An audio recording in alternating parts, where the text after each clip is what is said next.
In the spring of 1897, a crew digging a new sewer line beneath the streets of Chicago hit something that stopped their shovels cold. 40 feet down, past the clay and the bedrock, past every layer that should have held nothing but stone, they found metal. Not a pipe, not a buried rail, a machine. Gears the size of wagon wheels, teeth cut so precisely that the foreman swore they looked machined by hand that very morning. The city sent an engineer.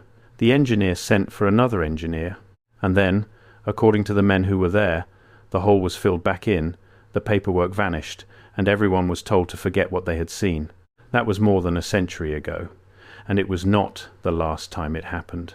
Across America, under our oldest cities, workers keep finding things that should not exist. Devices built from metals we still struggle to identify.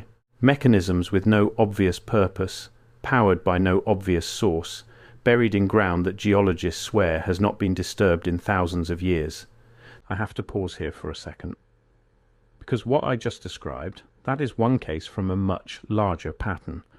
There are 35 documented cases in a document I put together. Different cities, different decades, different types of evidence. Every single one follows the same sequence: discovered, documented, acquired, disappeared. I could not fit all of it into a video. It's in the pinned comment below. Find it before we continue. The official story is always the same: a hoax, a misunderstanding, a pipe. But the men who pulled these things out of the earth tell a very different story. And when you line all 10 of them up, side by side, a pattern begins to appear. A pattern that suggests someone was here before us, someone who built better than we can, and someone who was very deliberately erased. These are 10 machines found under American cities that no engineer today can explain. We will work our way down to that engine in Chicago, because to understand it, you first have to see the other 9. So let us start at number 10 and go deeper with each one. And I want you to keep one thing in the back of your mind the whole way down. In every single case, the people who found these machines were not treasure hunters or cranks. They were plumbers, miners, surveyors, and city engineers. Ordinary men doing ordinary work who happened to break through a wall that was never supposed to be broken. Most of them wished they had never looked. We begin beneath Manhattan, in the tangle of tunnels that runs under the financial district. In 1912, a construction crew excavating a foundation for a new bank building broke through into a chamber that appeared on no map and in no city record. Inside, wrapped around a central column of dark stone, were coils of copper wire, hundreds of them, wound so tightly and so evenly that the workers assumed at first they had stumbled into some forgotten piece of the subway's electrical system. But the subway did not run there. No power line fed the chamber. No cable, no junction, nothing. And when a young electrical engineer was brought down to look, he reportedly went pale. The coils were arranged, he said, exactly the way you would build a resonant transformer, a device for pulling energy out of the air itself. The very thing Nikola Tesla was, at that same moment, trying and failing to build a few miles uptown. Here is the part nobody could explain. The copper showed no sign of age, no green corrosion, no oxidation, nothing at all. Copper left in damp ground for even a decade turns the color of a weathered penny.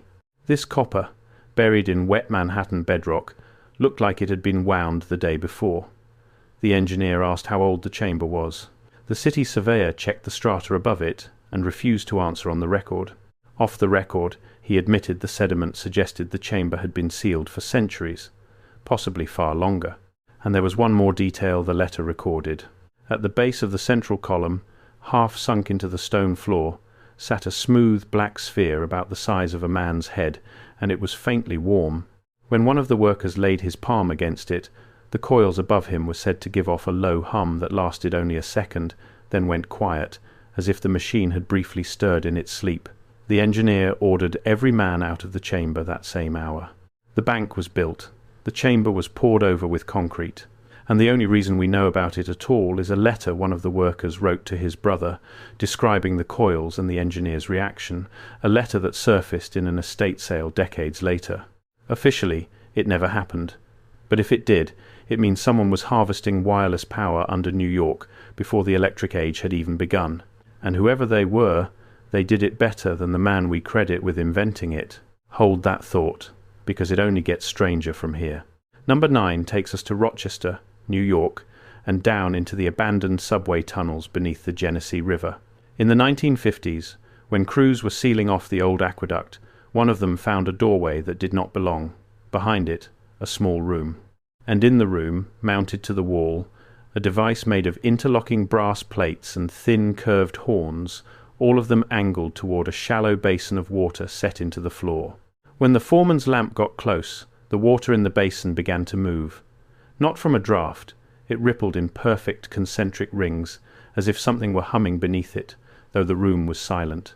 One of the men swore he could feel the sound in his teeth before he could hear it. They backed out. When they returned the next day with a supervisor, the ripples had stopped, and the device sat dead and cold, as if it had spent itself. Acoustic engineers who have studied the few sketches that survive say the geometry is unmistakable. It is a resonator, a machine designed to take a sound too low for human ears and focus it, amplify it, and aim it. In the old world, before we forgot how, resonance was not a curiosity. Some researchers believe it was a technology, that the right frequency could soften stone, lift enormous weight, even mend the body. We treat that as legend, the stuff of pyramids and vanished builders. But there in the dark under Rochester was a machine built to do exactly that, humming to itself over a bowl of water, decades and maybe centuries after the last person who understood it had died. The supervisor who was called down wrote a single line in his log that day, and it is the only official record that survives. He described the room as a chapel, though he could not say why. There were no crosses, no altars, nothing religious at all.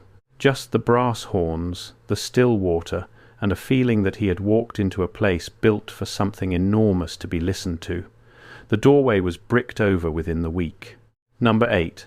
If you have ever walked the underground tour beneath Seattle, you already know the city keeps a buried secret. After the Great Fire of 1889, the streets were raised a full story, and an entire lower city was sealed beneath the new one. Storefronts, sidewalks, and hotel lobbies still sit down there in the dark, but the tour does not take you to the deepest part. Below the buried city, in a section closed to the public since the 1970s, maintenance workers reported a room that was warm. Not warm from a boiler. There was no boiler, no pipe, no vent, no wire. In the center of the room stood a squat iron cylinder, ribbed like a beehive, and it radiated a steady, gentle heat that the workers measured at just over 90 degrees. It never got hotter. It never cooled. There was no fuel and no flame feeding it. It simply produced heat, and had apparently been producing it, alone in the dark, for as long as anyone could remember. The city's explanation was geothermal activity, a hot spring venting through the rock, but geologists found no spring. Seattle sits on no such vent. The heat came from the cylinder, and the cylinder answered to no law of physics a modern engineer would recognize. A self-heating machine, buried under a city that was itself buried, quietly breaking the first rule we teach in every classroom, that you cannot get energy from nothing. And there is a question hiding inside that one. Why was it warm? What was the heat for? Some who have studied the account suggest the cylinder was never a heater at all, but the exhaust of something else, a byproduct. The leftover warmth of a much larger engine still running somewhere deeper in the rock, venting its heat up through this one iron chimney into the buried city above. If that is true, then the machine we found was the smallest visible part of something we never reached. The room is sealed now. The cylinder, presumably, is still warm. Number 7 lies 1,200 feet beneath Detroit, in a salt mine older than the city that sits on top of it. More than 1,000 acres of tunnels carved through solid rock salt. Some of it worked since the 1800s, most of it now silent. In the 1960s, miners extending a new gallery cut into a pocket that the salt had grown around and completely sealed. Inside that pocket, encased in crystal clear halite, was a turbine. There is no other word for it. A wheel of curved metal vanes, mounted on a shaft, the whole thing the size of a car engine. And this is the detail that should stop you. Salt does not preserve machinery. Salt devours it. Yet this turbine sat inside solid salt, which means the salt had formed around it, which means it had been down there not for decades, but for the length of time it takes rock salt to seal a chamber. Tens of thousands of years. perhaps much longer. The miners could not agree on what powered it or what it powered. There was no water to spin it, no generator attached to it. Some argued it was meant to turn in a wind that no longer blew, in a landscape that no longer existed, before the ancient sea that made the salt ever covered it, which would mean the machine predates the ocean, which is impossible. And yet the photographs, grainy and few, show exactly what the miners described: a precision turbine, entombed in salt, in the dark, 1,200 feet down, waiting for a current that stopped flowing before human history is supposed to have begun. One of the miners, an old hand who had spent 30 years underground, said the strangest thing about it was not the turbine itself, but the way the salt around it had grown. It had not simply hardened over the metal.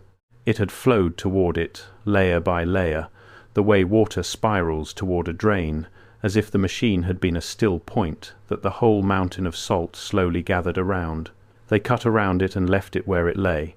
It is still there. Number 6 brings us to the Mississippi. Before it was called Street Louis, the land along the river held one of the largest cities in the ancient Americas, Cahokia. Its people built earthen mounds taller than anything in the young United States, then vanished, leaving behind no writing and no explanation anyone accepts. In the 1800s, as the modern city grew, most of those mounds were flattened for fill and forgotten. Street Louis was even nicknamed Mound City, for the very ones it destroyed. But one crew, digging out the base of a mound near the water, found something the textbooks insist could not be there. A stone vessel, sealed with a lid that had fused shut, and inside it a shallow silver pool that moved on its own. Mercury, liquid metal, cupped inside a machine of interlocking rings that floated on the surface and slowly, endlessly turned. Mercury has been found in other ancient tombs across the world. In China, beneath the first emperor. In the pyramids of Mexico, always in places the official history swears had no contact with one another. Here it was again, under an American mound, driving a mechanism whose rings kept rotating for as long as the mercury stayed liquid. What was it measuring? What was it powering? No one could say. Mercury is heavy, toxic, and strange, and ancient peoples all over the planet treated it as sacred, as the living blood of something. Under the mounds of Street Louis, someone had built it into a machine that still moved when it was opened, thousands of years after the last hand touched it, and consider the coincidence, if that is what it is. The same rare and dangerous metal, in the same kind of sealed vessel, driving the same slow rotation, buried under monuments on opposite sides of a planet by peoples who, we are assured, never met and never spoke. Either every ancient culture arrived at the identical strange idea alone, or they all inherited it from a common source we have lost.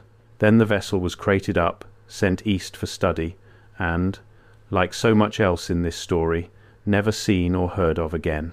Now stop for a moment, because 6 machines in, you should be feeling the same thing those engineers felt. This is too consistent to be an accident. So before we go further, let us say plainly what the pattern is pointing at.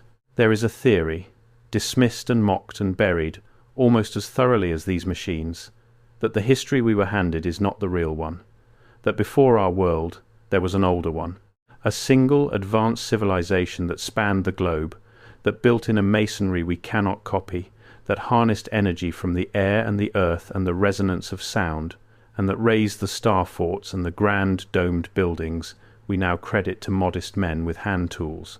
And then, the theory goes, something ended it.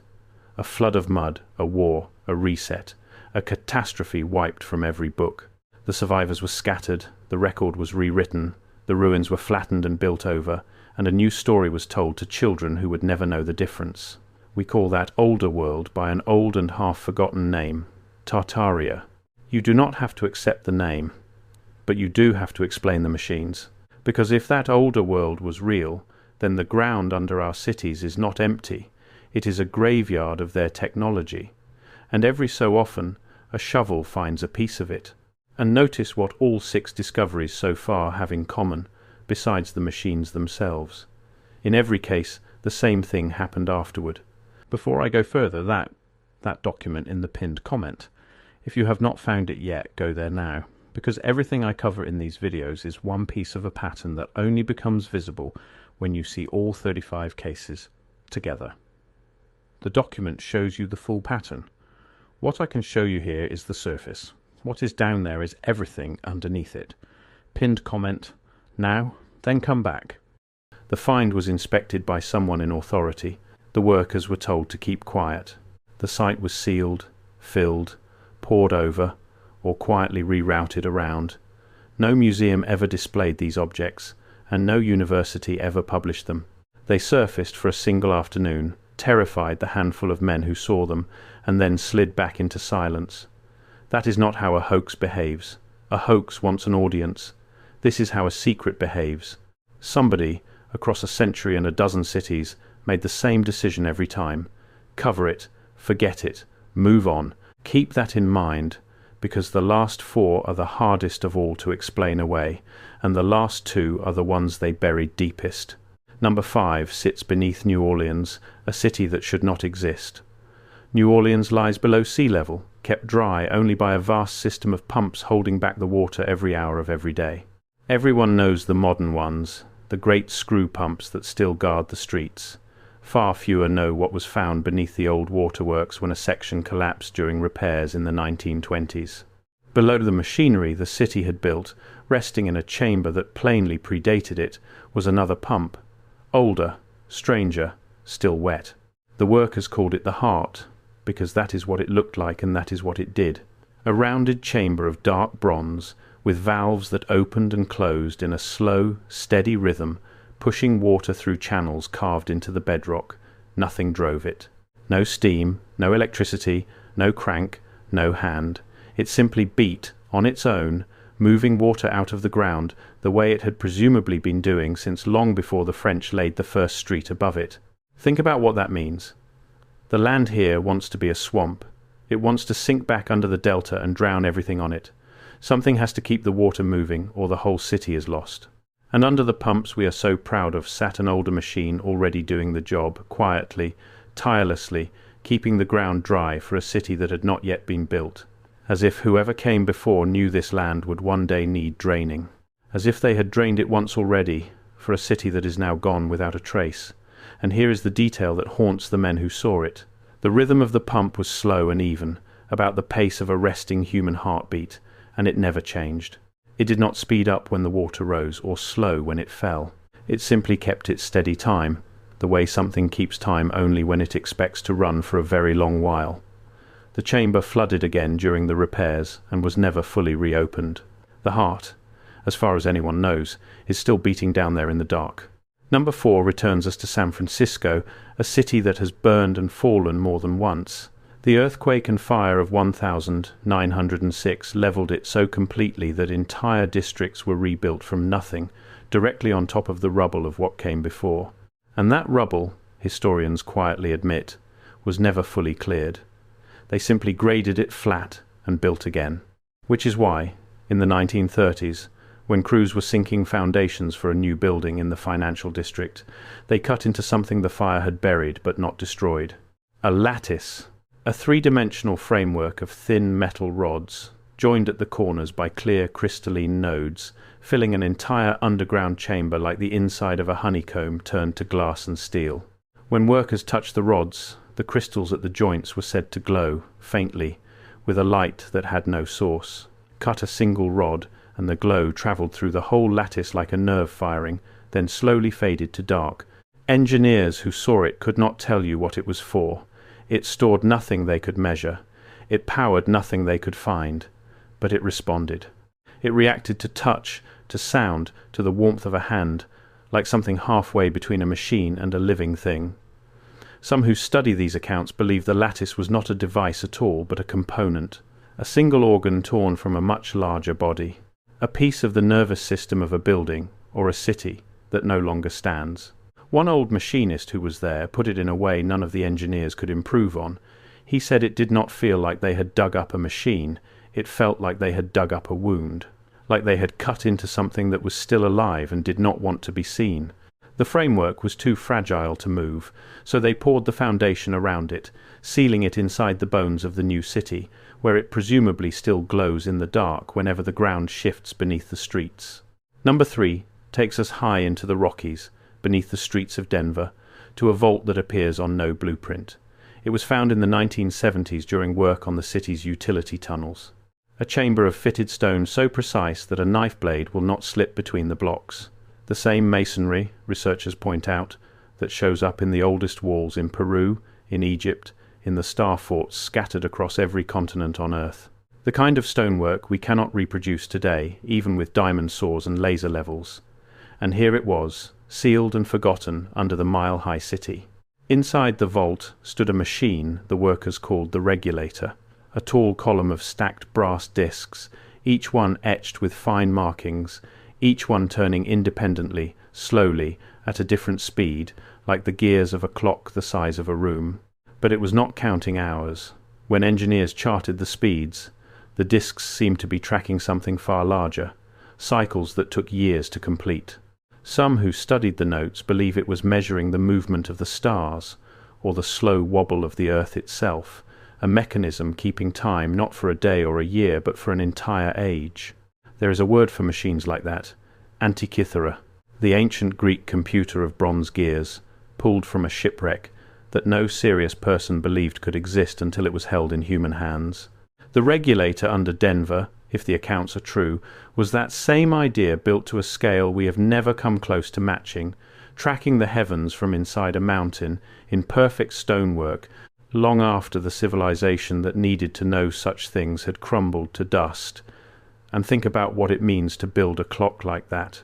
You do not construct a machine to measure the turning of an age, unless you intend to be around for ages. Whoever set that regulator into the stone was not thinking about next year or next century. They were keeping time for something that expected to endure long after every one of them was gone, and to still be running when their descendants returned to read it. Except the descendants never came. The vault was documented, then closed, then struck from the tunnel maps entirely. It is still down there. It is still turning. Number 2. Now we come to Washington. The capital was built, we are taught, on a drained swamp along the Potomac, laid out from scratch in the 1790s on empty and worthless ground. But when excavations for a federal building went deep in the early 20th century, the crews reportedly hit a foundation no one had recorded.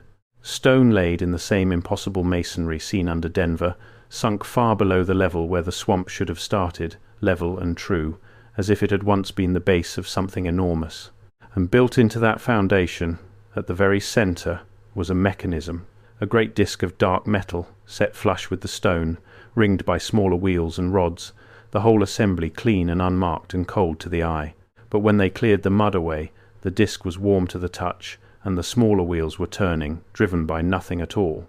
One of the engineers is said to have described it as the movement of an unimaginably large clock, or the regulator of something, a machine meant to govern or balance or hold steady whatever had once stood above it.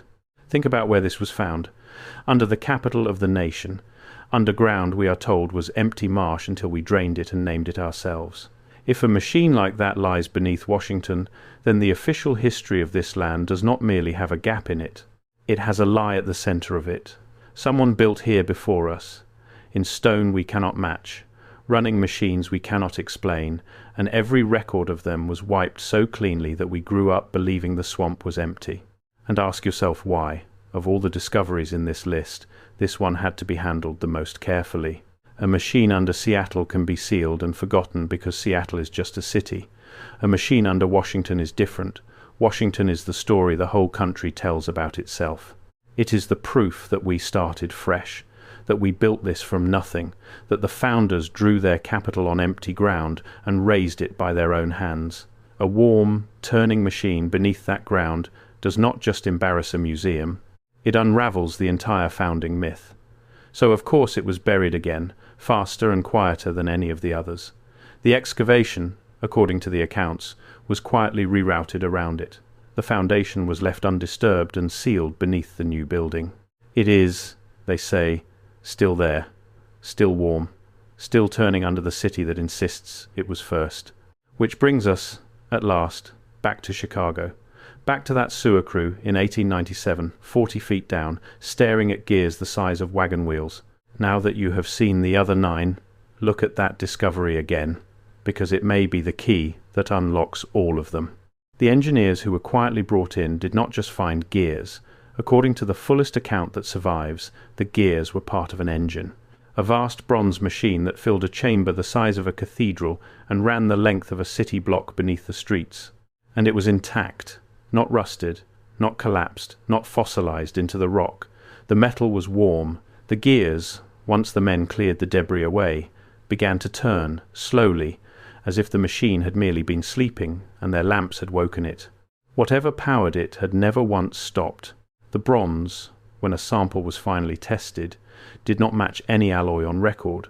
It held metals in ratios no foundry produced, worked to a purity that American industry in 1897 could not achieve and, in certain respects, still cannot achieve today. This was not scrap dumped into a hole. This was a machine, deliberately built and deliberately placed, or perhaps not buried at all. Perhaps simply covered over by whatever catastrophe dropped 40 feet of undisturbed earth on top of a working engine in the heart of a city that officially did not exist until the 1830s. That is the pattern, and now you can finally see it whole. 10 machines in 10 cities, made of metals we cannot reproduce, running on power we cannot source, buried in ground that should have been empty. Different cities, different shapes, one single story. Someone was here. They built with a mastery of energy and stone and metal that we are only now, clumsily, beginning to imagine. And then something happened. A flood, a fire, a reset, a war we hold no memory of. And their world was buried beneath ours. Their cities became our foundations.